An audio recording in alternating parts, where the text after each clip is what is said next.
Hello students, this is Prachi. Welcome to our channel. आज हम करने वाले हैं क्लास 11th केमिस्ट्री का नया topic that is particle nature of electromagnetic radiation.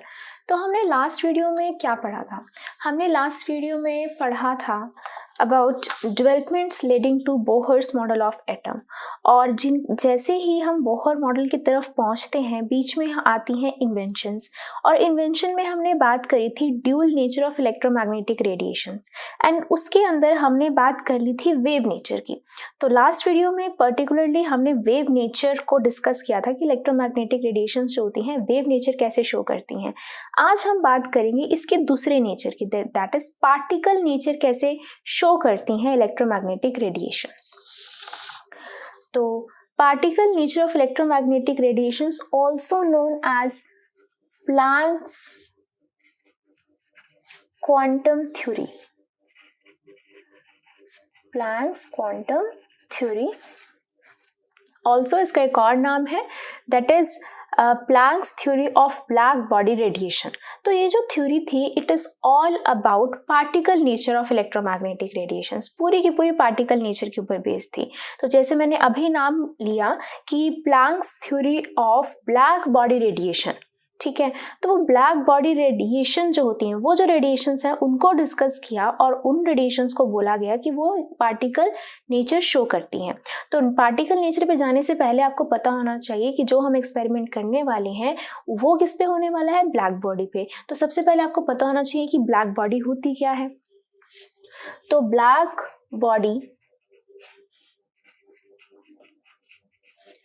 Body discuss करने से पहले अगर मैं एक नॉर्मल बॉडी की बात करती हूँ, नॉर्मल बॉडी या नॉर्मल पार्टिकल, ठीक है। जैसे फॉर एग्जांपल अगर मैं आयरन की ही बात करती हूँ, ठीक है, नॉर्मल कोई भी एक आयरन का पार्टिकल ले लो, ठीक है।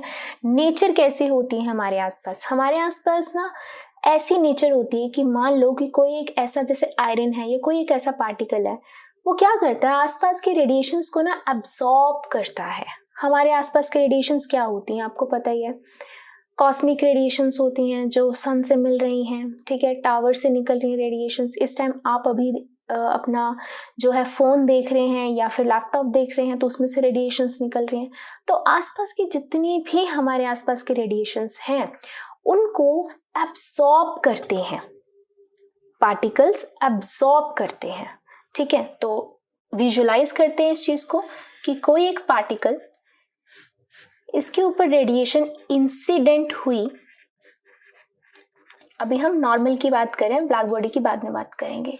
तो नॉर्मल बॉडी एग्जाम्पल हमने लिया आयरन का, तो क्या हुआ, उसके ऊपर फॉल हुई तो इस पार्टिकल ने रेडिएशंस को क्या किया, एब्सॉर्ब किया, ठीक है। कुछ रेडिएशंस को रिजेक्ट कर दिया कि नहीं मैं नहीं लेता, ठीक है। कुछ रेडिएशंस को आगे की तरफ ट्रांसमिट कर दिया कि हाँ जी आगे चली जाइए, और कुछ रेडिएशंस को टाइम टू टाइम रेडिएट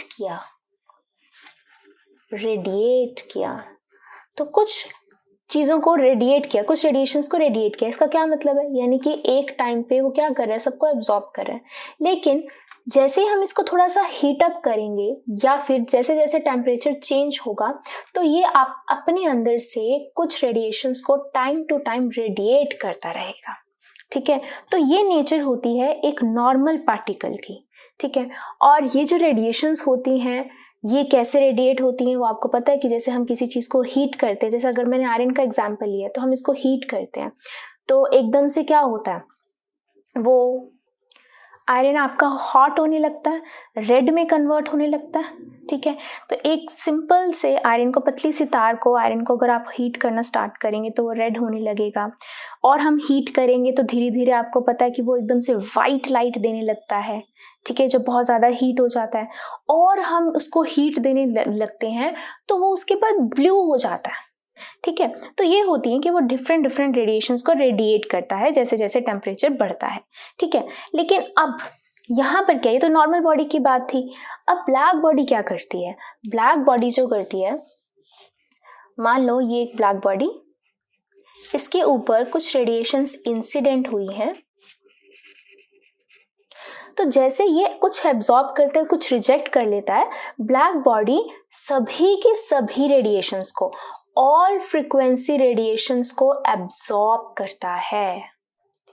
तो एब्जॉर्ब्स ऑल फ्रीक्वेंसी रेडिएशंस, जैसे इसने कुछ रिजेक्ट कर दी, कुछ ट्रांसमिट कर दी, राइट, लेकिन ये क्या करता है, सारी फ्रीक्वेंसीज के आसपास की जितनी भी फ्रीक्वेंसीज की रेडिएशंस हैं सबको एब्जॉर्ब कर लेगा, और जैसे जैसे टाइम बढ़ता रहेगा, जैसे जैसे हीट बढ़ती रहेगी, तो ये रेडिएट करेगा, रेडिएट, वो भी क्या करेगा, रेडिएट ऑल फ्रीक्वेंसी रेडिएशंस, सभी फ्रीक्वेंसीज की रेडिएशंस को रेडिएट करता है। सो दिस इज ब्लैक बॉडी, और इसमें से निकलती हुई रेडिएशंस को हम बोलते हैं ब्लैक बॉडी रेडिएशंस। इसका अगर हम एग्जांपल लें ब्लैक बॉडी का, तो इसका एक बहुत अच्छा एग्जांपल है, दैट इज चारकोल। तो चारकोल के साथ अगर एक्सपेरिमेंट किया जाता है तो क्या होता है, तो हमने क्या किया, हमने एक बॉक्स लिया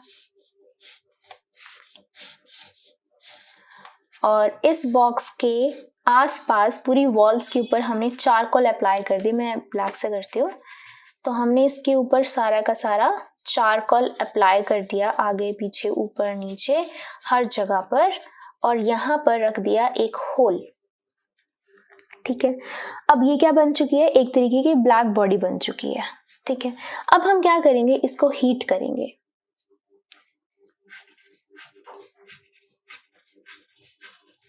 हीट, अब जैसे हम इसे हीट करेंगे, ये क्या रेडिएट करेंगी, ऑल फ्रीक्वेंसी रेडिएशंस को रेडिएट करेगी। Now this is an example of black body. ठीक है, तो अब हम जब हमने इसको हीट किया तो इस होल में से क्या निकलेंगी, रेडिएशंस, और वो भी कौन सी radiations, all frequency radiations, because this is an example of black body. तो रेडिएशंस ऑफ ऑल फ्रीक्वेंसी, सभी फ्रीक्वेंसीज की रेडिएशंस इसमें से निकली। ठीक है, फिर क्या हुआ, हमने इस जो रेडिएशंस निकल रही थी इसको फॉल करवाया एक प्रिज्म के ऊपर, तो जैसे हमने इसके ऊपर प्रिज्म के ऊपर फॉल करवाया, जैसे फॉल हुई उसके बाद जो बाहर निकला, वो निकला एक तरीके से एक बैंड।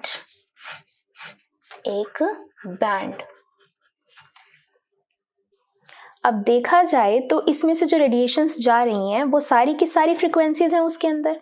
अब इस बैंड को जब एक स्क्रीन के ऊपर ऑब्जर्व किया गया तो क्या ऑब्जर्व किया, उन्होंने ये ऑब्जर्व किया कि जो हाई फ्रीक्वेंसी रेडिएशंस थी वो हमें यहाँ मिल रही थी, हाई फ्रीक्वेंसी रेडिएशंस हमें यहाँ मिल रही थी, और लो फ्रीक्वेंसी रेडिएशंस हमें ऊपर की तरफ मिल रही थी। लो फ्रीक्वेंसी रेडिएशंस हमें ऊपर की तरफ मिल रही थी। तो यहाँ पर हमें इस स्पेक्ट्रम में कुछ ऐसी रेडिएशंस मिलेंगी जो विजिबल रेंज में होंगी, कुछ ऐसी होंगी जो माइक्रोवेव्स में या रेडियो वेव्स की रेंज में होंगी। तो साइंटिस्ट ने ये तो देख लिया कि हमें लो फ्रीक्वेंसी ऊपर मिल रही हैं, हाई फ्रीक्वेंसी नीचे मिल रही हैं। ठीक है, तो अगर फ्रीक्वेंसी तक हम पहुंच गए हैं तो हम क्या बात करते हैं, हम इनकी वेवलेंथ और इंटेंसिटी को ऑब्जर्व करते हैं। इंटेंसिटी आपको पता है, dim, light, bright, right, and wavelength भी आपको पता है। वेवलेंथ क्या होता है, कौन सी चीज कितनी दूर तक जा सकती है, ट्रैवल कर सकती है। ठीक है, अगर लो फ्रीक्वेंसीज होती हैं तो वहां पर हाई वेवलेंथ होती है। वेवलेंथ को हम इंडिकेट कैसे करते हैं, ऐसे लैम्डा से। जहां हाई फ्रीक्वेंसी होती है वहां हमें पता है वहां पर लो वेवलेंथ होती है। क्यों, क्योंकि हमने लास्ट वीडियो में बात करी थी कि हमें एक फॉर्मूला पता होता है, that is speed of light is equal to frequency into wavelength. तो ये फ्रीक्वेंसी नीचे चलेगी, यानी कि वेवलेंथ एंड फ्रीक्वेंसी क्या होती हैं, इनवर्सली प्रोपोर्शनल होती हैं। जहां लो फ्रीक्वेंसी वहां हाई वेवलेंथ, जहां हाई फ्रीक्वेंसी हम वहां कहते हैं लो वेवलेंथ होती है। ठीक है, तो एक तरीके से हमने वेवलेंथ और इंटेंसिटी को ऑब्जर्व किया और एक ग्राफ बनाया उसके अंदर। तो ऑब्जर्वेशन से प्लॉट किया गया एक ग्राफ, यहाँ पे ली गई इंटेंसिटीज और यहाँ लिया गया वेवलेंथ, वो भी नैनोमीटर्स में। ठीक है, और क्या ऑब्जर्व किया, ये चीज ऑब्जर्व की गई कि जिन लाइट की फ्रीक्वेंसी कम थी ना, सॉरी, जिन लाइट की वेवलेंथ कम थी उनकी इंटेंसिटी भी कम आ रही थी। यानी कि एक तरीके से इस तरीके से प्लॉट किया गया ग्राफ कुछ ऐसे। ये चीज ऑब्जर्व की गई। क्या ऑब्जर्व किया गया, उन्होंने यहाँ पर नंबर्स भी दे रखे हैं, मेंशन किया हुआ है कि ये था, यहाँ पे था, मान लेते हैं 1000, हेयर 2000, हेयर 3000, और ये चल रहा है नैनोमीटर्स के अंदर।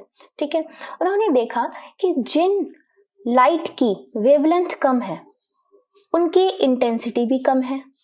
ठीक है, लेकिन एक मैक्सिमम पॉइंट पर जाकर जहां वेवलेंथ, मान लो मिड में वेवलेंथ है, और वहां जाके जो इंटेंसिटी है वो क्या हो जाती है, मैक्सिमम हो जाती है।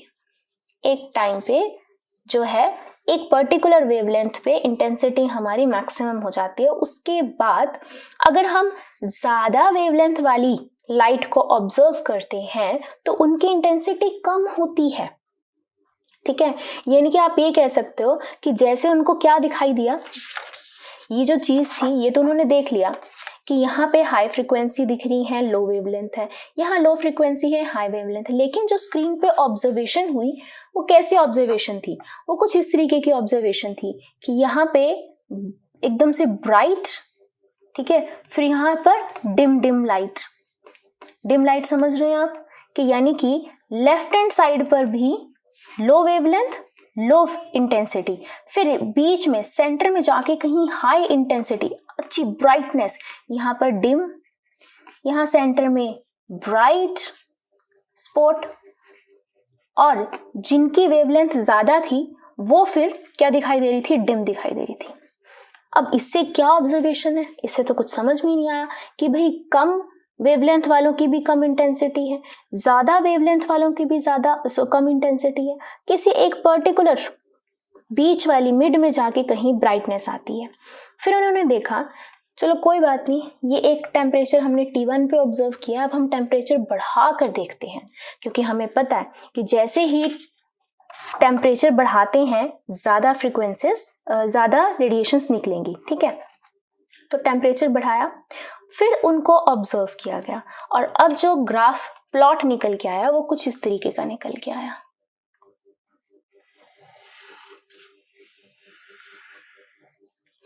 अब उन्होंने देखा दिस इज T2, जब टेम्परेचर बढ़ा दिया गया, T2 is greater than T1, ठीक है, जब टेम्परेचर बढ़ा दिया गया तो अब देखा कि ये जो मैक्सिमम वेवलेंथ वाला, जिस पे मैक्सिमम इंटेंसिटी आ रही थी, वो वाला जो कर्व है वो लेफ्ट में शिफ्ट हो गया, ऐसे इधर आ गया।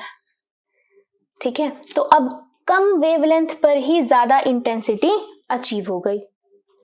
अब इन दो प्लॉट से बहुत ज्यादा कंफ्यूजन आ रही थी। क्यों कंफ्यूजन आ रही थी, क्योंकि अभी तक वेव थ्योरी हम अप्लाई कर रहे थे। साइंटिस्ट क्या कहते थे, वेव थ्योरी क्या होती है एक्सपेरिमेंटली, कि जो एक लाइट होती है वो एक वेव की तरह ट्रैवल करती है, कॉन्टिन्यूस फॉर्म में ट्रैवल करती है।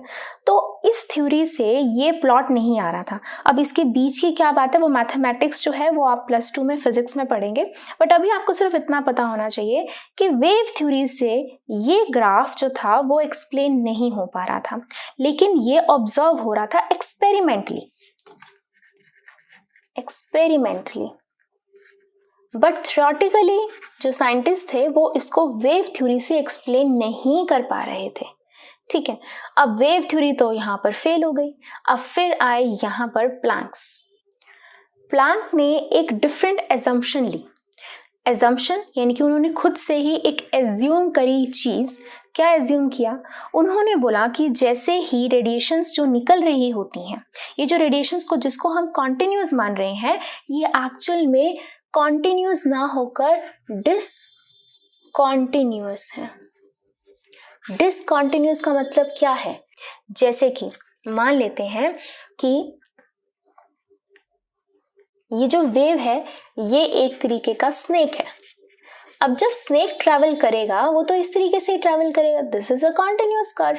ठीक है, लेकिन अगर मैं क्या कहूँ, मैं कहूँ कि बच्चों आप लोगों ने अपने क्लासरूम से निकल के ऑडिटोरियम तक जाना है और आपने ये पाथ फॉलो करना है, ये वाला पाथ फॉलो करना है, तो आप कैसे होगे, एक बच्चा यहाँ खड़ा है, इसी को ही मैं यहाँ बनाती हूँ, एक बच्चा यहाँ खड़ा है, एक यहाँ, यहाँ, यहाँ, यहाँ यहाँ यहाँ, इस तरीके से आप ऑडिटोरियम तक पहुंच जाएंगे।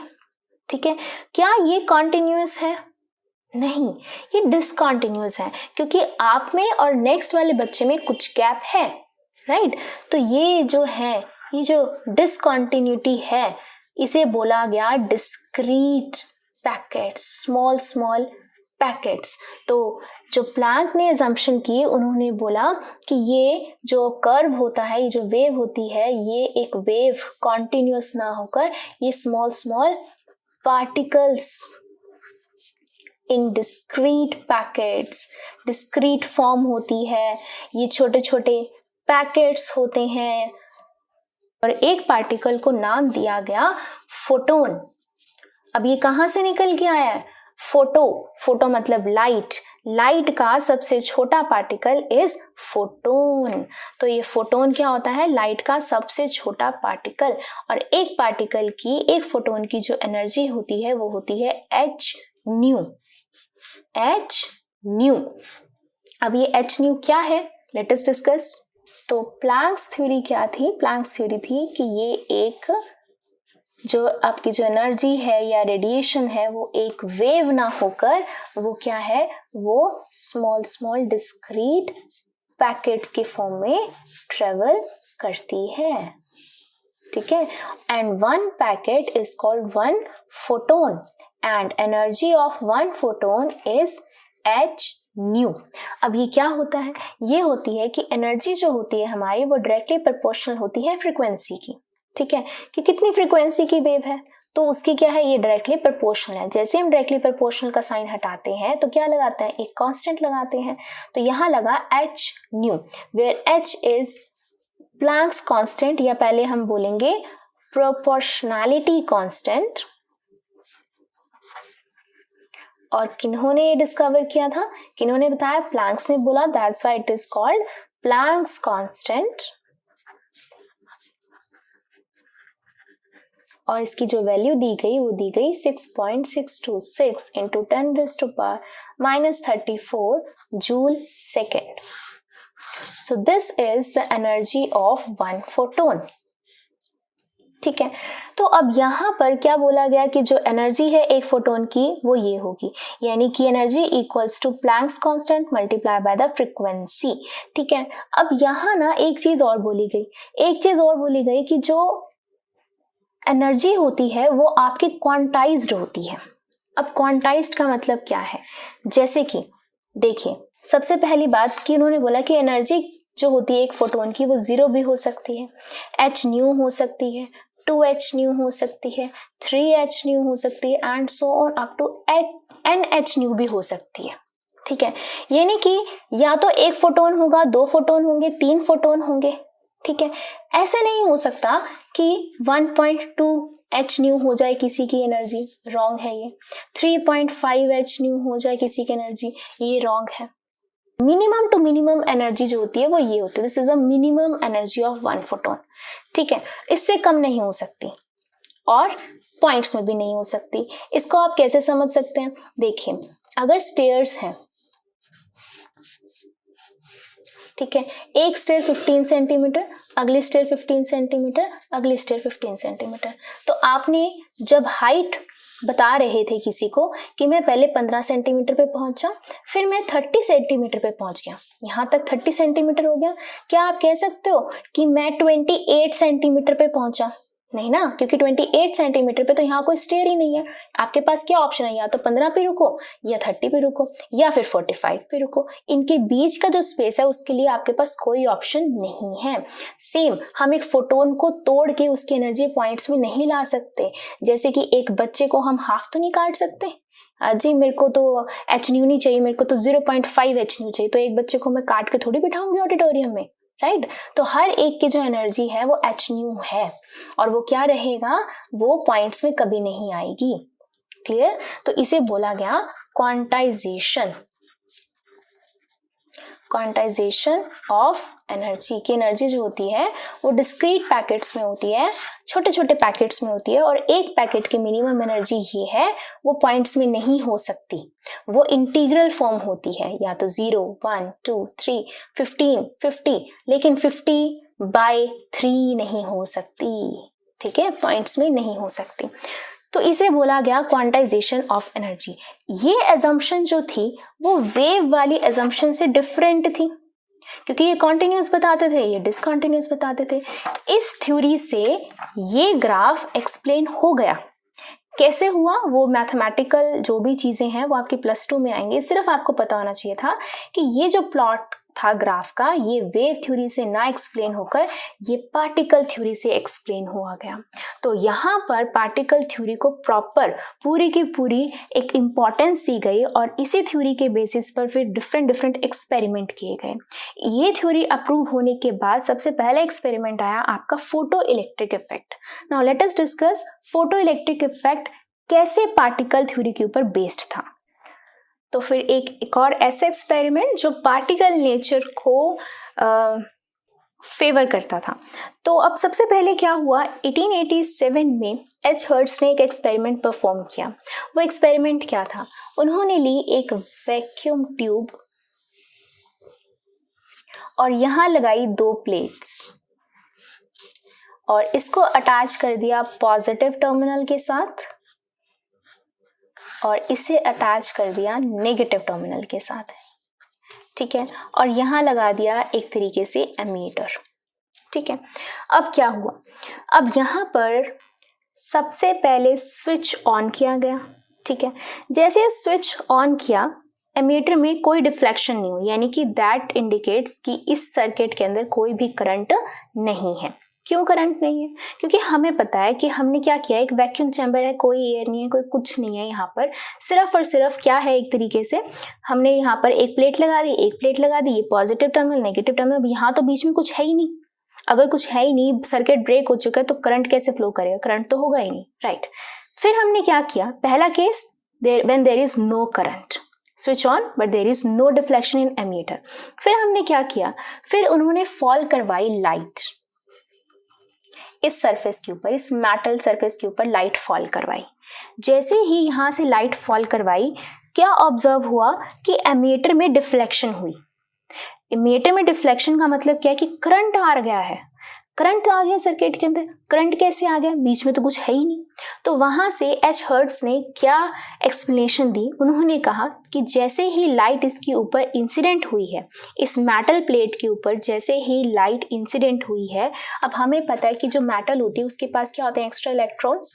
तो यहाँ से इलेक्ट्रॉन इजेक्ट आउट हुआ है और वो इलेक्ट्रॉन गया है सीधा इस प्लेट पे।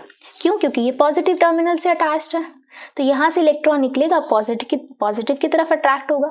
तो यहाँ से जो इलेक्ट्रॉन निकला पॉजिटिव की तरफ अट्रैक्ट हुआ और यहाँ पे क्या बन गया, एक तरीके से पाथ बन गया और वो एक पाथ हो गया कंप्लीट, जिसकी वजह से क्या हुआ है, करंट आ गया सर्किट के अंदर। ये थी पूरी की पूरी एजम्पशन। जैसे ये एक्सपेरिमेंट हुआ, कुछ ऑब्जर्वेशंस दी गई।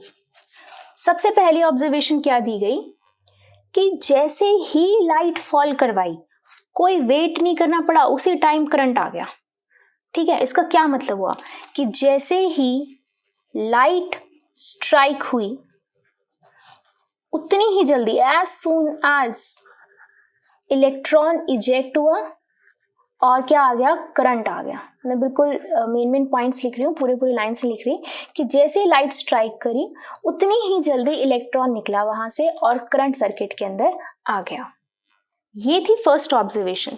सेकेंड ऑब्जर्वेशन क्या थी, लाइट की इंटेंसिटी हमने बढ़ा दी, यानी कि लाइट को हमने ब्राइट कर दिया। तो जैसे हमने लाइट को ब्राइट किया, क्या हुआ, करंट और तेज हो गया। करंट तेज का मतलब क्या है कि इलेक्ट्रॉन्स ज्यादा निकले होंगे, तभी करंट क्या हो गया, बढ़ गया। तो यानी कि इंटेंसिटी बढ़ी लाइट की, इंटेंसिटी बढ़ी लाइट की, इलेक्ट्रॉन्स ज्यादा निकले, इलेक्ट्रॉन्स ज्यादा निकलने की वजह से करंट भी ज्यादा बना। ये थी सेकेंड ऑब्जर्वेशन। थर्ड ऑब्जर्वेशन के लिए एक छोटा सा एक्सपेरिमेंट किया गया। क्या किया गया, अब यहाँ पर जो मेटल लगाई गई, वो मेटल लगाई गई पोटेशियम की और इसके ऊपर फॉल करवाई रेड लाइट और दूसरी तरफ फिर से पोटेशियम मेटल ली गई और उसके ऊपर फॉल करवाई येलो लाइट। तो हमारे अकॉर्डिंग क्या है, हमारे अकॉर्डिंग तो भाई रेड तो बहुत स्ट्रांग होती है, बहुत इंटेंस होती है, तो यहाँ तो इलेक्ट्रिक इफेक्ट होना चाहिए था, है ना। लेकिन हमने ऑब्जर्व किया कि यहाँ पे कोई भी इफेक्ट नहीं शो हुआ, जबकि येलो लाइट से फोटो इलेक्ट्रिक इफेक्ट शो हो गया। Photo electric effect yellow light ने जरूर दिखाया, इसने नहीं दिखाया। फोटो इलेक्ट्रिक इफेक्ट का मतलब क्या है कि red light was able to eject out electron from the potassium metal, not able to. क्यों? क्योंकि इसने क्या किया, कोई इफेक्ट नहीं शो किया ना, तो यहां से इलेक्ट्रॉन नहीं निकल पाया। जबकि yellow light was able to eject out electron from the potassium metal, तभी उसने फोटो इलेक्ट्रिक इफेक्ट शो करा। इसी को ही फोटो इलेक्ट्रिक इफेक्ट कहते हैं। जब लाइट फॉल करे, that is photo, light fall करे और वहां से इलेक्ट्रॉन निकल के इलेक्ट्रिक करंट प्रोड्यूस करे, that is called photo electric effect. तो रेड ने नहीं शो किया बट येलो ने शो करा। तो यहां से कंक्लूजन क्या दिया गया, यहां से कंक्लूजन ये बोला कि डिफरेंट मेटल्स के लिए there is a minimum frequency for which photoelectric effect takes place। तो मिनिमम फ्रीक्वेंसी होती है हर एक मेटल की जहां पर वो क्या शो करता है, अपना इलेक्ट्रिक इफेक्ट शो करता है।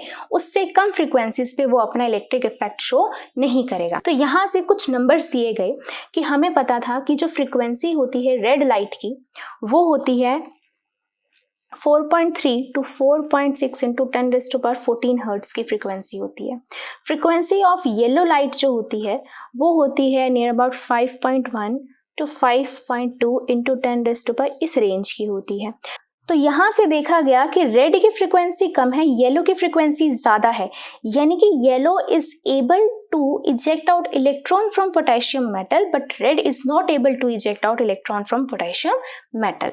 तो यहां से तो कंक्लूजन तो पता चल गया था कि हर एक मेटल की एक मिनिमम फ्रीक्वेंसी होती है जिस फ्रीक्वेंसी पर वो अपना फोटोइलेक्ट्रिक इफेक्ट शो करता है, and that minimum frequency of metal, minimum frequency of metal at which it shows its photoelectric effect, उसे कहते हैं थ्रेशहोल्ड फ्रीक्वेंसी। थ्रेशहोल्ड फ्रीक्वेंसी का मतलब क्या होता है, आप इसको ऐसे भी समझ के रख सकते हो कि जब तक वो अपना इलेक्ट्रॉन होल्ड करके रखी हुई है, ठीक है, अपना इलेक्ट्रॉन होल्ड करके रखा हुआ है, जब तक उसके मतलब की फ्रीक्वेंसी नहीं आती है, ठीक है। जैसे ही उसके मतलब की फ्रीक्वेंसी आई, उस मिनिमम फ्रीक्वेंसी पर जब वो मेटल अपना होल्ड इलेक्ट्रॉन पे छोड़ दे, इजेक्ट आउट कर दे, that is called threshold frequency. और पोटेशियम की थ्रेशहोल्ड फ्रीक्वेंसी, इसको हम डिनोट करते हैं, थ्रेशहोल्ड फ्रीक्वेंसी को न्यू डाल के नॉट लगा देते हैं। तो थ्रेशहोल्ड फ्रीक्वेंसी को जब ऑब्जर्व किया गया, ये देखा गया कि 10 × 10⁻14 हर्ट्ज थी। ये किसकी थी? पोटेशियम की, ठीक है। तो अगर आप यहाँ पर ध्यान से देखेंगे तो पोटेशियम की ये है थ्रेशहोल्ड फ्रीक्वेंसी, यानी कि इस मिनिमम फ्रीक्वेंसी पर ही वो अपना फोटो इलेक्ट्रिक इफेक्ट शो करेगा, इससे मिनिमम पे नहीं करेगा। तो यहाँ देखिए रेड की इससे कम है, तो ये इसीलिए रेड ने इससे इलेक्ट्रॉन नहीं निकाल पाया, जबकि येलो की इससे ज़्यादा है, तो इसलिए येलो ने इससे इलेक्ट्रॉन ले लिया, फोटो इलेक्ट्रिक इफेक्ट शो कर दिया। तो ये थी थर्ड एजम्पशन, ठीक है, थर्ड ऑब्जर्वेशन। और फोर्थ ऑब्जर्वेशन क्या थी? Very simple. फोर्थ ऑब्जर्वेशन उनकी ये थी कि जो काइनेटिक एनर्जी होती है इलेक्ट्रॉन की, वो डिपेंड करती है फ्रीक्वेंसी पे। Kinetic energy of electron depends on frequency. ये थी फोर्थ ऑब्जर्वेशन। इसका क्या मतलब है? यानी कि जब इलेक्ट्रॉन यहाँ से निकला, किसी ना किसी स्पीड से निकला होगा, तो यानी कि उसकी काइनेटिक एनर्जी होगी कोई ना कोई। वो जो काइनेटिक एनर्जी होती है वो डिपेंड करती है किस फ्रीक्वेंसी की लाइट इंसिडेंट हुई है। कम फ्रीक्वेंसी की लाइट इंसिडेंट हुई है या ज़्यादा फ्रीक्वेंसी की लाइट इंसिडेंट हुई है, उसके अकॉर्डिंग इलेक्ट्रॉन जो इजेक्ट आउट होता है उसकी काइनेटिक एनर्जी बताई जाती है। तो ये जो हमने पूरा फोटो इलेक्ट्रिक इफेक्ट पढ़ा है, एक बार फिर से इसको डिस्कस करते हैं। तो क्या हुआ? सबसे पहले लाइट जैसे ही स्ट्राइक करी, जितनी जल्दी स्ट्राइक की उतनी जल्दी इलेक्ट्रॉन निकला, जितनी जल्दी इलेक्ट्रॉन निकला उतनी जल्दी करंट आ गया, ठीक है।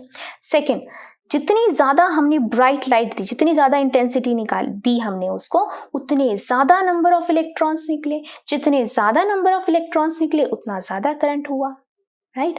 फिर थर्ड में हमने क्या देखा? हमने थर्ड में देखा कि इस मेटल में से इलेक्ट्रॉन निकलने के लिए एक मिनिमम फ्रीक्वेंसी चाहिए होती है which is called threshold frequency. तो यहाँ एक बहुत इंपॉर्टेंट नोट है। क्या नोट है कि सबसे पहले थर्ड पॉइंट क्लियर हो तभी हम सेकेंड पॉइंट को हम अप्रूव कर सकते हैं। थर्ड पॉइंट में क्या है कि हमारे पास एक मिनिमम फ्रीक्वेंसी होती है मेटल की, वहां तक अगर कोई पहुंच जाता है, उससे ऊपर पहुंचता है तभी इलेक्ट्रॉन निकलेगा, नहीं तो इलेक्ट्रॉन नहीं निकलेगा। जैसे कि यहाँ पे रेड पे तो इलेक्ट्रॉन निकल ही नहीं रहा था, चाहे आप उसकी इंटेंसिटी बढ़ाते रहो, जितनी मर्जी बढ़ा दो इंटेंसिटी, इलेक्ट्रॉन निकलेगा ही नहीं। क्यों? क्योंकि जो रेड लाइट की जो फ्रीक्वेंसी है वो पोटेशियम मेटल की थ्रेशोल्ड फ्रीक्वेंसी से कम है, जिसकी वजह से वो इलेक्ट्रॉन निकल ही नहीं पाएगा जितनी मर्जी इंटेंसिटी आप बढ़ा दो। लेकिन येलो की जो है उसकी थ्रेशोल्ड फ्रीक्वेंसी से ज्यादा है, तो इसीलिए ये पॉइंट, सेकंड पॉइंट तभी वैलिड है अगर थर्ड पॉइंट आपने फुलफिल कर दिया है। तो अब येलो की जो फ्रीक्वेंसी है वो पोटेशियम की थ्रेशोल्ड फ्रीक्वेंसी से ज्यादा है, इसीलिए इसको अगर आप डिम पे भी रखोगे तो भी इलेक्ट्रॉन निकलेगा। अगर आप इसकी इंटेंसिटी बढ़ा दोगे यानी कि ब्राइट कर दोगे तो और इलेक्ट्रॉन्स निकलेंगे। तो ये सेकंड पॉइंट तब वैलिड है जब ये थ्रेशोल्ड फ्रीक्वेंसी से ज्यादा की फ्रीक्वेंसी की लाइट हम इसके ऊपर फॉल करवाएंगे, राइट। अब फोर्थ पॉइंट क्या कहता है कि जितनी फ्रीक्वेंसी की लाइट फॉल होगी तो कनेटिक एनर्जी जो होगी इलेक्ट्रॉन्स की वो उतनी ही क्या होगी, ज्यादा होगी। तो kinetic energy of electron depend होती है किस पे, फ्रीक्वेंसी के ऊपर, ठीक है। तो ये 4 ऑब्जर्वेशन देखी गई बाय एच हर्ट से। बट ये जो ऑब्जर्वेशंस थी ना, ये उस टाइम के फिजिक्स लॉ से मैच नहीं कर रही थी। चलो पहली कर रही थी, दूसरी कर रही थी, लेकिन जो तीसरी ऑब्जर्वेशन थी ना ये मैच नहीं कर रही थी। क्यों मैच नहीं कर रही थी? जो उस टाइम की फिजिक्स थी ना, क्लासिकल फिजिक्स, वो कहती थी कि जो एनर्जी होती है ना वो डायरेक्टली प्रोपोर्शनल होती है इंटेंसिटी के, ठीक है। यानी कि जितनी ज्यादा इंटेंस लाइट होगी उतनी ज्यादा एनर्जी की होगी, राइट। तो जो रेड लाइट फॉल करवाई गई थी ना वो बहुत इंटेंसिटी, बहुत ब्राइट थी, बहुत इंटेंस थी। जैसे वो फॉल करवाएगी यानी कि उसकी एनर्जी ज्यादा थी, जितनी एनर्जी से वो स्ट्राइक करेगा उतनी एनर्जी से तो इलेक्ट्रॉन निकलेगा, तो ये तो इलेक्ट्रॉन निकलना चाहिए था। जबकि जो येलो लाइट फॉल करवाई थी वो डिम थी, वो इतनी इंटेंस लाइट नहीं थी।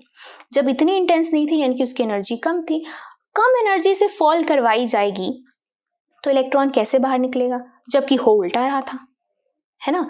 तो ये तो फिजिक्स के लॉ कह रहे थे, ये ऑब्जर्वेशन कह रही थी। अब ऐसा तो गड़बड़ होगी बहुत ज्यादा कि जितनी ज्यादा इंटेंसिटी उतनी ज्यादा एनर्जी, तो इलेक्ट्रॉन तो निकलना चाहिए। जितनी कम इंटेंसिटी उतनी कम एनर्जी, तो यहाँ इलेक्ट्रॉन नहीं निकलना चाहिए। ऑब्जर्वेशन उल्टी, यहाँ पर कोई इफेक्ट नहीं, यहाँ पर फोटो इलेक्ट्रिक इफेक्ट। तो ये तो बड़ी गड़बड़ हो गई। अब इस गड़बड़ को खत्म किया एल्बर्ट आइंस्टाइन ने इन 1905, जब उन्होंने प्रॉपर फोटो इलेक्ट्रिक इफेक्ट के ऊपर अपनी थ्योरी दी थी, जिसके लिए उनको नोबेल प्राइज भी मिला था। तो नाउ लेट अस डिस्कस कि कैसे एल्बर्ट आइंस्टाइन ने इस चीज को एक्सप्लेन किया था। तो एल्बर्ट आइंस्टाइन ने 1905 में प्लैंक्स क्वांटम थ्योरी की हेल्प से फोटो इलेक्ट्रिक इफेक्ट को एक्सप्लेन किया। तो प्लैंक्स क्वांटम थ्योरी क्या कह रही थी? वो क्या कह रही थी कि जो रेडिएशंस होती हैं वो कॉन्टिन्यूस ना होकर डिस्क्रीट पैकेट्स में होती हैं, और एक पैकेट इज कॉल्ड 1 फोटोन, ठीक है। और एक फोटोन की मिनिमम टू मिनिमम एनर्जी कितनी होती है? h nu. This is the energy of 1 photon, which is where h is Planck's constant and nu is the frequency of the radiation या light, ठीक है। ये चीज से उन्होंने पूरा का पूरा फोटो इलेक्ट्रिक इफेक्ट के ऑब्जर्वेशंस को A to Z एक्सप्लेन कर दिया। कैसे? सबसे बड़ी प्रॉब्लम थर्ड ऑब्जर्वेशन के अंदर आ रही थी। थर्ड ऑब्जर्वेशन में रेड और येलो वाली प्रॉब्लम आ रही थी। तो उन्होंने जब ध्यान से देखा, रेड को ऑब्जर्व किया, तो उन्होंने देखा कि रेड की जो फ्रीक्वेंसी है वो क्या है? कम है। तो येलो की जो फ्रीक्वेंसी है, सॉरी रेड आएगा यहाँ पे, ये आएगा येलो। तो जो येलो की फ्रीक्वेंसी है वो ज्यादा है रेड की फ्रीक्वेंसी से, ठीक है। And according to this formula energy is equal to h nu. तो यानी कि अगर मैं यहाँ पे पुट करूंगी energy is directly proportional to frequency, ठीक है, तो यानी कि energy of yellow light will be greater than the energy of red light, यानी कि रेड लाइट की एनर्जी इतनी ज़्यादा नहीं थी कि वहाँ से वो इलेक्ट्रॉन निकल पाए, इलेक्ट्रॉन नहीं निकल पा रहा था कि जब हम रेड इंसिडेंट करा रहे थे। रेड हम ऐसे इंसिडेंट करवाएंगे, डिस्क्रीट पैकेट में इंसिडेंट करवाएंगे, ठीक है, तो इनकी एनर्जी इतनी ज़्यादा नहीं थी कि वहाँ से इलेक्ट्रॉन निकल पाए, लेकिन येलो की एनर्जी ज़्यादा थी और उन्होंने क्या कर दिया, इलेक्ट्रॉन को इजेक्ट आउट कर दिया। तो इस तरीके से उन्होंने थर्ड एक्सप्लेनेशन, थर्ड जो ऑब्जर्वेशन थी वो तो एक्सप्लेन कर दी कि energy is directly proportional to frequency of the radiation. तो फ्रीक्वेंसी येलो की ज्यादा, हेंस एनर्जी येलो की ज्यादा, एनर्जी ज्यादा तो वो इलेक्ट्रॉन इजेक्ट कर देगी। तो ये थर्ड ऑब्जर्वेशन उन्होंने एक्सप्लेन कर दी, ठीक है। और जो ऑब्जर्वेशंस थी उनको भी डिस्कस करते हैं। पहली क्या थी, अब पहली पे आ जाते हैं। पहली क्या थी कि जैसे ही लाइट फॉल करवाते हैं वैसे ही करंट निकलने लग जाता है, ठीक है, सीधी सी बात है। जैसे ही लाइट फॉल करवाई, फोटोन स्ट्राइक किए, एक फोटोन एक इलेक्ट्रॉन से टकराएगा, इलेक्ट्रॉन निकाल देगा, दूसरा फोटोन टकराएगा, दूसरा इलेक्ट्रॉन निकाल देगा, इस तरीके से करंट बन जाएगा। तो उन्होंने कैसे एक्सप्लेन किया, लाइट को एक डिस्क्रीट पैकेट्स यानी कि फोटोन के नाम से उन्होंने हर एक एक्सप्लेनेशन को एक्सप्लेन किया, ठीक है। दूसरी ऑब्जर्वेशन, इंटेंसिटी बढ़ाएंगे, यानी कि लाइट की इंटेंसिटी उसको और ब्राइट कर देंगे। तो सेकंड की बात क्या है, जैसी इंटेंसिटी बढ़ाने का मतलब क्या है, नंबर ऑफ फोटोन्स बढ़ा दिए हमने, फास्ट आने लग जाएंगे, बहुत सारे आने लग जाएंगे। जैसे बहुत सारे नंबर ऑफ इलेक्ट्रॉन्स आएंगे, जो फोटोन्स निकल के आएंगे, इलेक्ट्रॉन्स भी तो इजेक्ट ज्यादा होंगे, वहां से ज्यादा निकलेंगे, तो करंट भी तो ज्यादा होगा, ठीक है। तो इस तरीके से फोटोन्स की हेल्प से उन्होंने हर एक एक्सप्लेनेशन को, हर एक ऑब्जर्वेशन को एक्सप्लेन किया। And fourth one and very important, kinetic energy of electron depends on the frequency. Kinetic energy जो जैसे ही यहाँ पर फोटोन स्ट्राइक करते हैं, स्ट्राइक किया, यहाँ से निकला इलेक्ट्रॉन, इस इलेक्ट्रॉन की जो काइनेटिक एनर्जी है वो डिपेंड करती है फ्रीक्वेंसी पे, ठीक है। अब इसको उन्होंने कैसे एक्सप्लेन किया, उन्होंने ऐसे एक्सप्लेन किया कि जैसे जैसे फोटोन आ रहे हैं तो हर एक फोटोन की क्या है, h nu h nu h new. इस मेटल की कितनी होगी, threshold frequency H new not होगी। थ्रेशोल्ड फ्रीक्वेंसी यानी कि जो लाइट फॉल हो रही है उसकी फ्रीक्वेंसी ज्यादा होनी चाहिए इससे, तभी यहाँ से इलेक्ट्रॉन निकलेगा। अभी बताया था थ्रेशोल्ड फ्रीक्वेंसी से ज्यादा होनी चाहिए तभी इलेक्ट्रॉन निकल पाएगा ना, ठीक है। तो अब उन्होंने कहा कि जो हमारी काइनेटिक एनर्जी होती है क्या होती है, हाफ mv² होती है। अब यहाँ इलेक्ट्रॉन की बात हो रही है तो मास ऑफ इलेक्ट्रॉन लिख देते हैं हम यहाँ पर, ये काइनेटिक एनर्जी होती है। तो एक इलेक्ट्रॉन कितनी एनर्जी से निकल रहा होगा बाहर, खुद सोचिए। मान लो आप अपने घर बैठे हो, आपका फ्रेंड घूमता घूमता आया, ठीक है, आपको कन्विंस कर रहा है, भाई चल ना घूमने चलते हैं, चल ना घूमने चलते हैं। आधा आपका एनर्जी तो उसे सिर खपाने में लग जाएगी, नहीं यार मुझे पढ़ना है, मुझे नहीं बाहर घूमने जाना, आधी एनर्जी तो वहीं निकल जाएगी आपकी, है ना। फिर जब वो नहीं मानेगा, आपको बाहर जाना ही पड़ेगा, कैसे जाओगे, जितना आपने उसके साथ सिर खपाया है उससे तो कम एनर्जी, राइट, उससे तो आपकी एनर्जी क्या होगी, खपत हो गई, आप बेमन से बाहर जाओगे, यानी कि आप कम एनर्जी से बाहर जाओगे।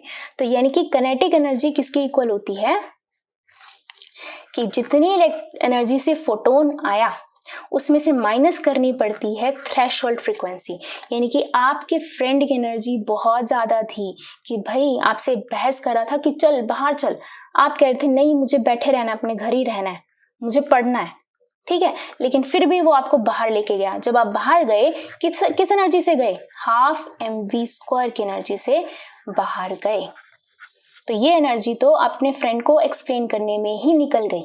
सो दिस इज द इक्वेशन, इसे हम बोलते हैं Einstein equation of photoelectric effect भी बोलते हैं। This is very important, where m is the mass of electron जो इजेक्ट आउट हुआ है, वेलोसिटी ऑफ इलेक्ट्रॉन जिस वेलोसिटी से निकल रहा है, h nu is the frequency of incident photons, this is h nu naught, this is the threshold frequency of the metal used। तो इस तरीके से आइंस्टाइन ने एक्सप्लेन किया कि how kinetic energy depends on the frequency of the incident radiations, right. तो ये था all about jumping from classical to modern, modern to quantum physics. ठीक है, सो ये था आपका कंप्लीट ट्रांजिशन। तो अब हम करने वाले हैं प्रॉब्लम्स 2.6 टू प्रॉब्लम 2.9। तो अब करते हैं problem 2.6। Calculate energy of 1 mole of photons of radiation whose frequency is this. ठीक है, कि हमें क्या बोल रखा है कि हमें फाइंड करनी है energy of 1 mole of photons जिनकी फ्रीक्वेंसी आपको दे रखी है। तो frequency we write like this. ठीक है, हमें पता है कि जो एनर्जी होती है वो किस फॉर्म में होती है, डिस्क्रीट पैकेट की फॉर्म में होती है, इस फॉर्म में होती है। और एक फोटोन की जो एनर्जी होती है वो क्या होती है, energy of 1 photon is h new. अभी रीड करा हमने। तो एनर्जी यानी कि हम लिखेंगे 1 फोटोन की एनर्जी कितनी होती है, h nu, where h is Planck's constant. और प्लैंक्स कांस्टेंट कितना होता है, 6.626 इंटू 10⁻34। और दिस इज द फ्रीक्वेंसी, और ये आपको फ्रीक्वेंसी ऑलरेडी दे रखी है। ठीक है, जब हम इसको मल्टीप्लाई करेंगे, सॉल्व करेंगे, we will get 3.313 into 10⁻19 joule. ये क्या आ गया आपके पास, एनर्जी ऑफ 1 फोटोन। अब यहाँ पर ना बच्चे बहुत कंफ्यूज होते हैं। 1 मोल, मोल देखते ही उनको लगता है यार यहाँ तो मोल कॉन्सेप्ट लगेगा, डर जाते हैं। भाई ध्यान से सुनो, अब आपके पास 1 फोटोन की एनर्जी तो आ गई है। अगर मैं आपको यहाँ कहती 1 डजन ऑफ फोटोन की एनर्जी निकालो, डजन सुनते ही आपके दिमाग में क्या था, अरे 12 से मल्टीप्लाई कर देते हैं, 12 फोटोन्स की एनर्जी आ गई, है ना। अगर मैं आपको कहती एनर्जी ऑफ 5 फोटोन्स निकालो, तो ये 1 फोटोन की निकाल रखी है, 5 फोटोन के लिए आप उसको 5 से मल्टीप्लाई कर देते, वेरी सिंपल, है ना। अब 1 मोल अब 1 मोल में फिर घबरा गए, है ना। नहीं, घबराने वाली कोई बात नहीं है, बिकॉज 1 मोल एक केमिस्ट्री के अंदर एक पर्टिकुलर नंबर होता है। जैसे 1 डजन के अंदर 12 नंबर होता है, वैसे ही 1 मोल के अंदर नंबर होता है 6.022 इंटू 10⁻23। ठीक है, तो 1 मोल ऑफ एटम, तो इतने एटम्स। 1 मोल ऑफ अगर हम यहाँ पे किसी पार्टिकल की बात करते हैं तो यहाँ पे पार्टिकल आ जाएगा। 1 मोल ऑफ आयंस, तो इतने आयंस। यहाँ 1 मोल ऑफ फोटॉन्स, तो इतने नंबर ऑफ फोटॉन्स आ गए। तो केमिस्ट्री के अंदर बहुत छोटे छोटे होती है ना, हर एक चीजें माइक्रोस्कोपिक लेवल पे होती है, तो वहां पे 12 का तो कोई फर्क ही नहीं पड़ेगा। तो 1 मोल की क्वांटिटी आपको पता होनी चाहिए। तो जैसे आपको क्वांटिटी पता है तो now you can find it easily. तो 1 डजन क्या, 1 मोल क्या, हमारे लिए तो अब सब एक ही है ना। तो हम क्या लिखेंगे, 1 mole of photons is equal to 6.022 into 10⁻23 photons. ठीक है, तो क्या लिखेंगे हम, एनर्जी ऑफ 1 फोटोन कितनी है, इतनी है। एनर्जी ऑफ इतने फोटॉन्स कितनी हो जाएगी, 6.022 इंटू 10⁻23 फोटॉन्स के लिए इससे क्या कर देंगे, इसको मल्टीप्लाई, वेरी सिंपल। 23 इंटू 3.313, इसको जब हम सॉल्व करेंगे वी विल गेट 199.51 जूल्स में आ रही थी, लेकिन मैं इसको डायरेक्ट लिख रही हूँ किलो जूल मोल इनवर्स में। तो इस तरीके से आप इसको सॉल्व कर सकते हैं।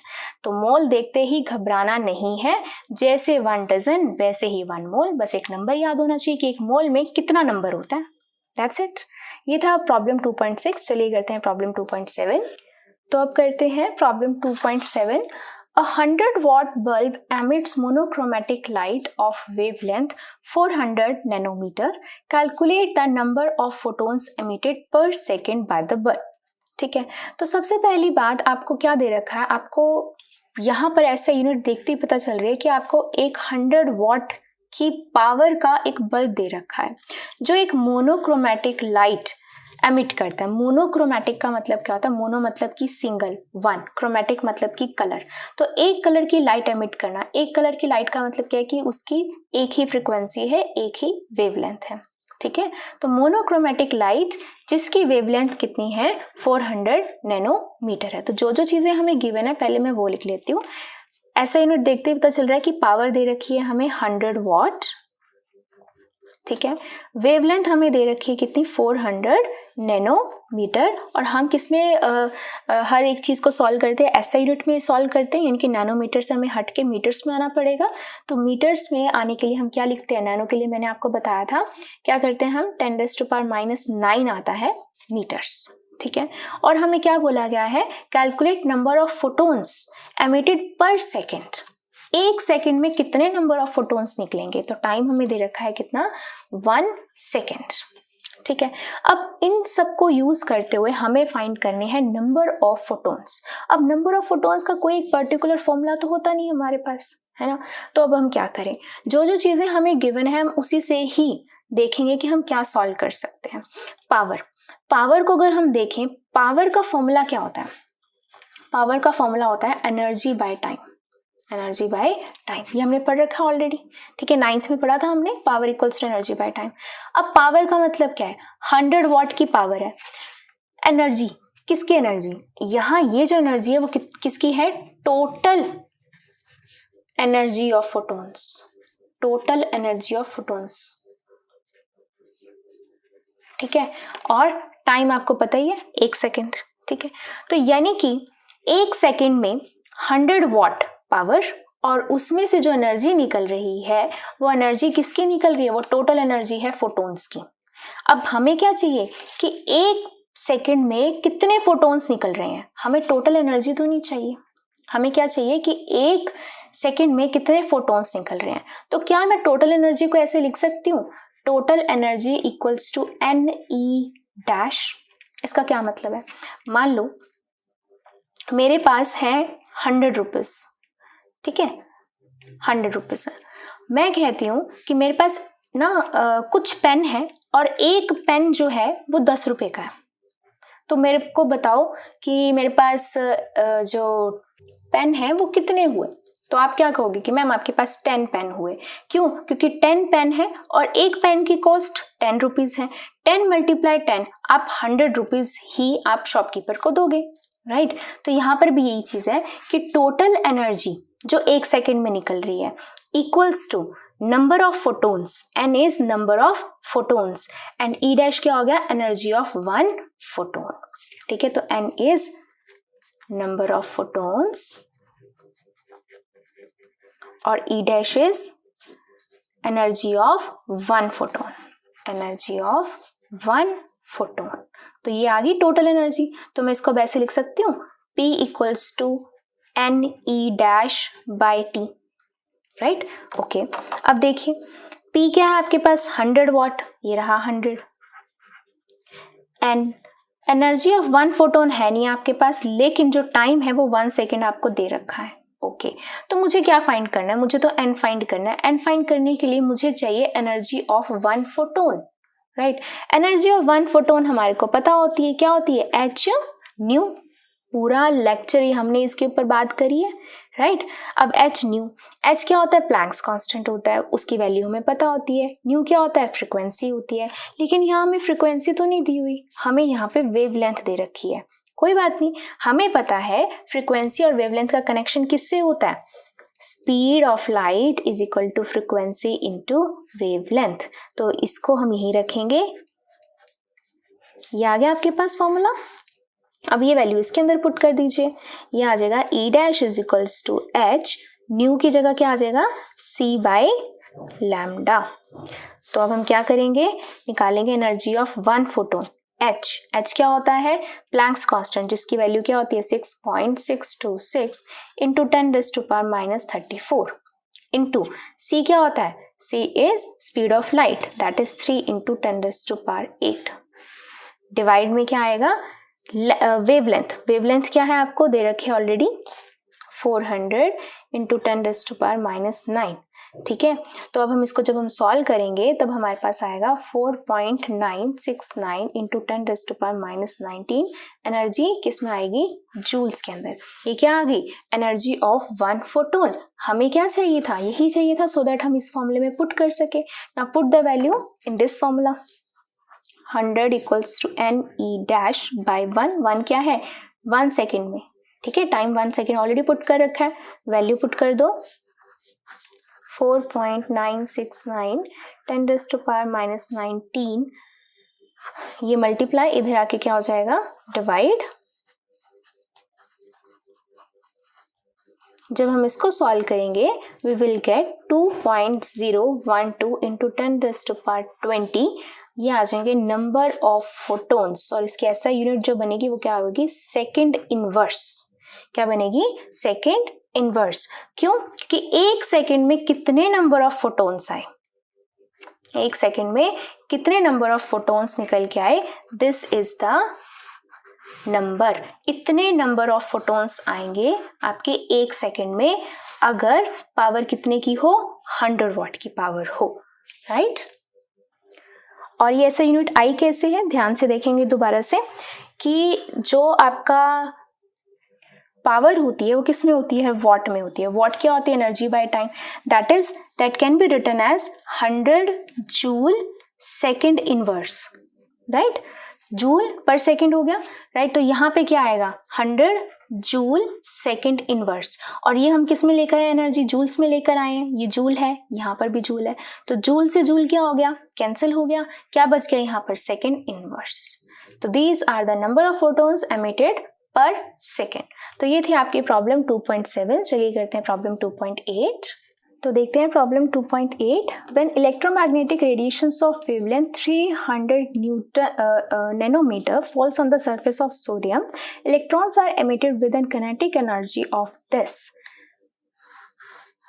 What is the minimum energy needed to remove an electron from the sodium? हमने अभी अभी फोटो इलेक्ट्रिक इफेक्ट पढ़ा, वहां पे हमने पोटेशियम मेटल ली थी, यहाँ पे क्या है, यहाँ पे ले ली हमने सोडियम मेटल।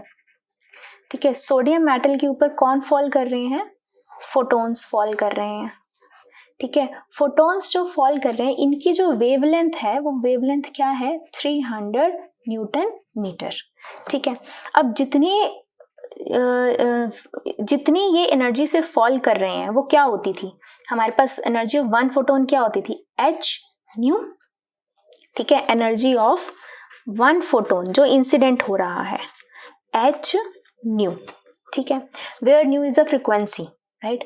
अब क्या होता था, अब जैसे ही इसके ऊपर इंसिडेंट होते थे तो इसको सोडियम मेटल से भी तो लड़ना पड़ेगा कि चल बाहर निकल। ठीक है, अब सोडियम मेटल खुद की उसकी थ्रेशोल्ड फ्रीक्वेंसी भी होती थी कुछ ना कुछ। ठीक है, तो थ्रेशोल्ड फ्रीक्वेंसी कितनी होती है, एच न्यू नॉट, ये होती है, यानी कि this is the minimum energy needed to remove electron. अगर इतनी एनर्जी होगी तभी ये इलेक्ट्रॉन अपना बाहर निकाल पाएगा। यही था फोटो इलेक्ट्रिक इफेक्ट। ठीक है, ऑल्सो हमने क्या पढ़ रखी थी, kinetic energy is equal to जितनी एनर्जी इंसिडेंट होती है माइनस जितनी एनर्जी इस सोडियम की होती है, आपस में दोनों लड़ते हैं, जो एनर्जी बच जाती है उस एनर्जी से इलेक्ट्रॉन बाहर निकलता है, राइट। इंसिडेंट फोटोन की और अंदर के इलेक्ट्रॉन की दोनों आपस में लड़ते हैं, जो एनर्जी बच जाती है उस एनर्जी से इलेक्ट्रॉन बाहर निकलता है। सो ये मेन चीज हो गई। अब क्या है, काइनेटिक एनर्जी हमें दे रखी है। ठीक है, this is energy of incident photon. अगर हम ये फाइंड कर लें, सो this is the minimum energy of the sodium metal जिससे वो इलेक्ट्रॉन इजेक्ट आउट होगा। तो मेन हमें ये फाइंड करना है, कहने की बात ये है। ठीक है, ओके। तो काइनेटिक एनर्जी हमें ऑलरेडी दे रखी है, एनर्जी ऑफ वन फोटोन हम निकाल लेते हैं, इसके अंदर वैल्यू पुट करके this will be the minimum energy. ठीक है, बाकी बाद में पढ़ेंगे हम। ओके, तो स्टार्ट करते हैं। सबसे पहले एनर्जी ऑफ वन फोटोन, तो energy of one photon is H nu. ठीक है, अब अगेन हमें यहाँ पर फ्रीक्वेंसी नहीं दे रखी, हमें वेवलेंथ दे रखी है, और हमने अभी भी पता है कि फ्रीक्वेंसी और वेवलेंथ का क्या कनेक्शन होता है, C equals to nu lambda. तो C by lambda equals to nu, तो E कितना हो जाएगा, H न्यू की जगह क्या लिख देंगे, C बाय लैम्डा। ये हो गई एनर्जी ऑफ वन फोटोन। ठीक है, ओके। अब ध्यान से देखो, यहाँ पे बोला है कि जो इलेक्ट्रॉन निकल रहा है ना उसकी जो एनर्जी है, यानी कि काइनेटिक एनर्जी जो है वो डायरेक्ट हमें दे रखी है 1.68 into 10⁻⁵ joule mole inverse. Energy किस फॉर्म में होती है, जूल में होती है, किलो जूल में होती है ज्यादा से ज्यादा। मोल इनवर्स का क्या मतलब हुआ, मोल इनवर्स का मतलब क्या है कि जो इलेक्ट्रॉन्स निकल रहे हैं, यहाँ देखो एक इलेक्ट्रॉन की बात नहीं हो रही है, यहाँ पे इलेक्ट्रॉन्स की बात हो रही है। और कितने इलेक्ट्रॉन्स, 1 मोल ऑफ इलेक्ट्रॉन्स निकल रहे हैं, उनकी काइनेटिक एनर्जी हमें ये दे रखी है। समझ में आई? तो हमें एनर्जी एक फोटोन की नहीं निकालनी पड़ेगी, हमें एनर्जी निकालनी पड़ेगी एनर्जी ऑफ फोटोन ऑफ 1 मोल। 1 मोल के फोटोन की एनर्जी निकालनी पड़ेगी, तभी हमें पता चलेगा कि जो काइनेटिक एनर्जी निकल रही है वो एक इलेक्ट्रॉन की नहीं है, वो 1 मोल की है। तो 1 मोल हमें पता है उसके अंदर कितने इलेक्ट्रॉन्स होते हैं, 6.022 इंटू 10⁻23। यहाँ फोटोन्स की बात आ रही है तो फोटोन्स है, या फोटोन्स लगा लो या इलेक्ट्रॉन्स लगा लो, ठीक है। ये तो हमें नंबर पता होना चाहिए कि एक मोल में इतने नंबर होते हैं। चाहे 1 मोल ऑफ फोटोन बोलोगे तो हम फोटोन लगा देंगे, 1 मोल ऑफ इलेक्ट्रॉन बोलोगे तो 1 ऑफ ये हम इलेक्ट्रॉन्स लगा देंगे। सो this is energy of 1 photon. अब हम निकालने वाले हैं energy of 1 mole of photons. तो 1 ऑफ मोल फोटोन्स के लिए क्या करते हैं, डायरेक्ट हम इससे मल्टीप्लाई कर देते हैं। तो मैं यहाँ पे डायरेक्ट मल्टीप्लाई कर रही हूँ, जो हमने प्रॉब्लम 2.6 में भी किया था। तो करिए 6.022 into 10⁻23 into h, Planck's constant put करिए, 6.626 into 10⁻34 into what is c, c is 3 into 10⁻8 divide में लैम्डा, लैम्डा कितना दे रखा है हमें, जो यानी कि वेवलेंथ है इंसिडेंट की कितनी दे रखी है, 300 nanometre. That can be written as 300 into 10⁻9 metre, क्योंकि हम ऐसा यूनिट में चलते हैं। तो 300 इंटू 10⁻9 मीटर। तो this is the energy of 1 mole of photons. तो इसको पूरे को कैलकुलेट करके we will get 3.99 into 10⁻5 joule mole inverse, ठीक है। तो ये आ गया आपका energy of 1 mole of photons, इतना आ गया। अब ये जो है ये एसआई यूनिट कैसे आई है, वो आई है इन सब की एसआई यूनिट को सॉल्व करके। कैसे सॉल्व किया है ध्यान से देखेंगे। सबसे पहले ये लिखा हुआ है हमने एवोगैड्रोस नंबर। एवोगैड्रोस नंबर की जो एसआई यूनिट होती है वो क्या होती है, मोल इनवर्स। क्योंकि देखिए ना यहाँ पे 1 मोल है, मोल इधर जाएगा तो मोल क्या हो जाएगा, इनवर्स हो जाएगा। तो यहाँ पर एवोगैड्रोस नंबर की एसआई यूनिट होगी क्या, मोल इनवर्स इनटू आगे क्या लिखा हुआ है हमने, प्लैंक्स कांस्टेंट। प्लैंक्स कांस्टेंट की जो एसआई यूनिट होती है वो होती है जूल सेकंड। आगे चलिए, ये क्या है आपकी एनर्जी ऑफ लाइट है। एनर्जी ऑफ लाइट किस में होती है, मीटर पर सेकंड में। पर सेकंड क्या यानी का हो गया सेकंड इनवर्स, डिवाइड में ये क्या है आपकी, दिस इज वेवलेंथ। वेवलेंथ किस में है, मीटर्स में है। तो ये हो गई आपकी मीटर्स में। तो अगर देखिए अगर इसको कैंसिल करेंगे, मीटर से metre cancel, second second inverse cancel, क्या बच गया, जूल पर mole. So this is joule mole inverse. सो ये आ गई इसकी एसआई यूनिट, ठीक है। तो ये क्या निकल के आई है आपके पास, energy of 1 mole of photons, right. लेकिन हमें क्या कैलकुलेट करनी है, हमें कैलकुलेट करनी है what is the minimum energy needed to remove an electron from the sodium. Sodium से कितनी मिनिमम एनर्जी लगेगी उसको रिमूव करने में। तो देखो ये रही सोडियम, ये रही सोडियम। तो जैसे फोटोन इसके ऊपर फॉल कर रहे हैं, कितनी एनर्जी से फॉल कर रहे हैं, एच न्यू से फॉल कर रहे हैं, ठीक है। अब इसके पास भी तो कुछ एनर्जी होगी लड़ने के लिए, वो क्या होती है, h new dash, this is the threshold one, ठीक है। उसके बाद ही इलेक्ट्रॉन निकलेगा, राइट। तो कितनी एनर्जी से इलेक्ट्रॉन निकलेगा, यानी कि what is the minimum energy needed to remove, यानी कि कितनी मिनिमम एनर्जी लगेगी उसको रिमूव करने में। तो हम यहाँ पे क्या लिख सकते हैं, हमें पता होता है कि ये जो काइनेटिक एनर्जी जो होगी इस इलेक्ट्रॉन की वो क्या होगी, सबसे पहली बात जितनी एनर्जी हम दे रहे हैं माइनस जितनी एनर्जी यहाँ पे खर्च हो गई है ना, ये हो गई। तो इसको हम ऐसे भी लिख सकते हैं, this is the kinetic energy किसकी निकाल रहे हैं हम, 1 मोल ऑफ इलेक्ट्रॉन्स की निकाल रहे हैं। अभी हम यहाँ 1 मोल ऑफ इलेक्ट्रॉन्स की बात कर रहे हैं। 1 मोल मतलब कि 6.022 इंटू 10⁻23 इलेक्ट्रॉन्स की बात हो रही है, is equal to h nu. H nu आपको ऑलरेडी हमने फाइंड किया है, ये क्या है आपका energy of 1 mole of photons, यानी कि जितने हम इसके ऊपर फॉल करवा रहे हैं। सो दिस इज 3.99 इंटू 10⁻5 माइनस, अब ये क्या है, this is the threshold energy. तो यानी कि इतनी मिनिमम एनर्जी हमें निकालनी है, ये मिनिमम एनर्जी हमें फाइंड करनी है। तो this is the E minimum, जो सोडियम की बात हो रही है, ठीक है। और यहाँ पे हमें काइनेटिक एनर्जी जो है वो क्या दे रखी है हमें, काइनेटिक एनर्जी दिस इज, ये है हमारी काइनेटिक एनर्जी 1.68 इंटू 10⁵ जूल पर मोल। तो यहाँ हम लिख देते हैं 1.68 10⁵ joule mole inverse is equal to ये वाली एनर्जी, ठीक है, 3.99 इंटू 10⁵, ये भी इसकी ऐसे यूनिट लिख देते हैं यहाँ पे, जूल मोल इनवर्स माइनस ई मिनिमम, ठीक है। अब ये ए मिनिमम माइनस के इधर ले आते हैं और इसको इधर ले आते हैं, ये क्या हो जाएगा, ई मिनिमम इज इक्वल टू, और ये इधर आके माइनस में, और इसके ऐसे यूनिट एक साथ लिख देते हैं।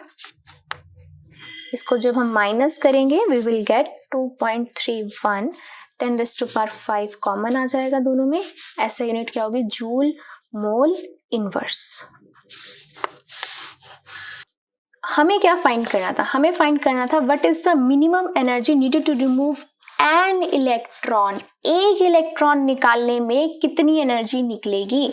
अब ये जो हमने फाइंड किए हैं वो तो बहुत सारे इलेक्ट्रॉन निकल रहे हैं यहाँ पे अभी, तो क्यों, क्योंकि जितने बहुत सारे फोटोन गिरेंगे उतनी मैक्स यहाँ पर उतनी एनर्जी, जितनी एनर्जी खर्च होगी वो माइनस होके वहीं पर इलेक्ट्रॉन निकलेंगे बहुत सारे। लेकिन यहाँ हमें बोला गया है एक इलेक्ट्रॉन निकलने के लिए मिनिमम एनर्जी बताओ। ये मिनिमम एनर्जी निकली है किसकी, एक मोल को रिमूव करने की। यहाँ देखिए ना, हम 1 मोल की बात कर रहे हैं, काइनेटिक एनर्जी ऑफ 1 मोल, ये भी किसकी बात हुई है, 1 मोल की बात हुई। तो यानी कि ये मिनिमम एनर्जी किसकी निकली आई है, energy to remove 6.022 into 10⁻23 electrons, यानी कि 1 मोल ऑफ इलेक्ट्रॉन्स को निकालने में कितनी एनर्जी लगी है, इतनी मिनिमम एनर्जी रिक्वायर्ड है, जूल मोल इनवर्स। हमें क्या चाहिए, एक इलेक्ट्रॉन निकालने के लिए, तो हम यहाँ क्या लिखेंगे, एनर्जी टू रिमूव 1 इलेक्ट्रॉन। तो 1 इलेक्ट्रॉन के लिए क्या आ जाएगा, डिवाइड में आ जाएगा, तो 2.31 into 10⁵ joule mole inverse, divide में एवोगैड्रोस नंबर, और एवोगैड्रोस नंबर की भी ऐसे यूनिट लिखेंगे, क्या होती है, मोल इनवर्स होती है, ठीक है। मोल इनवर्स से मोल इनवर्स कैंसिल, इसको इससे हम कैलकुलेट करेंगे, हमें क्या मिलेगा, 3.84 इंटू 10⁻⁻19 मोल, मोल खत्म, क्या बच गया, सिर्फ जूल। और ये क्या निकली है, ये है minimum energy to remove 1 electron. ये क्या निकली थी, minimum energy to remove 1 mole of electrons. हमें क्या निकाली थी, एक इलेक्ट्रॉन को निकालने की मिनिमम एनर्जी। तो ये हो गई आपकी minimum energy to remove 1 electron. अब आगे क्या बोला गया है, what is the maximum wavelength that will cause a photoelectric to be emitted, photoelectron to be emitted. अब मैक्सिमम वेवलेंथ निकालनी है, हमने क्या निकाली है, मिनिमम एनर्जी निकाली है। मैंने आपको पहले भी बताया था कि जो हमारी फॉर्मूला होता है वो ये फॉर्मूला होता है ना, speed is equal to frequency into wavelength, है ना। तो वेवलेंथ या फ्रीक्वेंसी नीचे जाएगी, तो हमें पता है फ्रीक्वेंसी और वेवलेंथ क्या होती है, इन्वर्सली प्रोपोर्शनल होती है। जहां पर फ्रीक्वेंसी ज्यादा वहां वेवलेंथ कम, जहां पर फ्रीक्वेंसी कम वहां पर वेवलेंथ ज्यादा, ये हमें पता है। तो यहाँ पे हमें मैक्सिमम वेवलेंथ पूछी गई है, यानी कि किसकी बात हो रही है, मिनिमम फ्रीक्वेंसी की बात हो रही है। और मिनिमम फ्रीक्वेंसी हमें पता है किसमें होगी, जिसमें मिनिमम एनर्जी होगी, because energy is directly proportional to frequency, that is h new.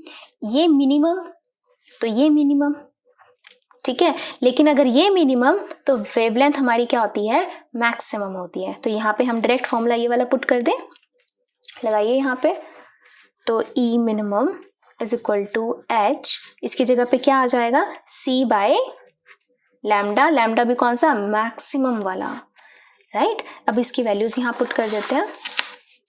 A minimum हमने अभी निकाला, इनटू प्लैंक्स कांस्टेंट, यहाँ पे इसके ऐसा यूनिट भी लिख देंगे, प्लैंक्स कांस्टेंट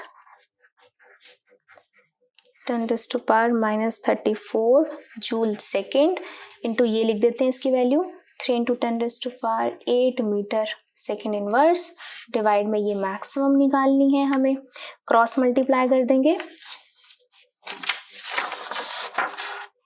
तो ये हो जाएगा lambda maximum is equal to, ये नीचे चला जाएगा, 6.626 joule second 3 into 10⁸ metre second inverse divide में 3.84 इंटू 10⁻⁻19 जूल। ठीक है, तो अगर हम इन सबको कैलकुलेट करते हैं तो हमें मिलता है मैक्सिमम वेवलेंथ 517। ठीक है, और अगर हम ध्यान से देखते हैं तो हमारे पास जूल से जूल कैंसिल हो रहा है, सेकेंड इनवर्स कैंसिल हो रहा है। ठीक है, और यहाँ बच रही है मीटर्स, ओनली मीटर्स, लेकिन जो हमारी ऐसा यूनिट बन रही है वो 10⁻⁻19 बन रही है, सॉरी 10⁻⁹ आ रहे हैं, तो हम यहाँ पे डायरेक्ट लिख देंगे नैनोमीटर, क्योंकि हमें पता है 1 नैनोमीटर इक्वल्स टू 10⁻⁹ मीटर। ठीक है, तो यहाँ पर सिर्फ मीटर बच रहा था, तो हमने इसकी जीरोस को एडजस्ट करके क्या लेके आए हैं, नैनोमीटर में लेके आए हैं। और अगर आप इसकी प्रॉपर एनसीईआरटी में इसकी बैंडविड्थ देखेंगे तो ये किस लाइट पे गिर रही है, ये वेवलेंथ आती है ग्रीन लाइट की वेवलेंथ आती है। This is the wavelength of green light. So this is very important problem, जिसके अंदर बच्चों को कंफ्यूजन रहती है मोल के बारे में और 1 इलेक्ट्रॉन के बारे में। तो मोल की बात हो तो आपने कौन सा नंबर लेना है, ये नंबर लेना है। एन इलेक्ट्रॉन की बात है तो यानी कि आपको 1 इलेक्ट्रॉन की बात करनी है। ठीक है, तो हमने यहाँ पर सबसे पहले निकाली कि कितनी एनर्जी लग रही है 1 मोल ऑफ फोटोन्स की।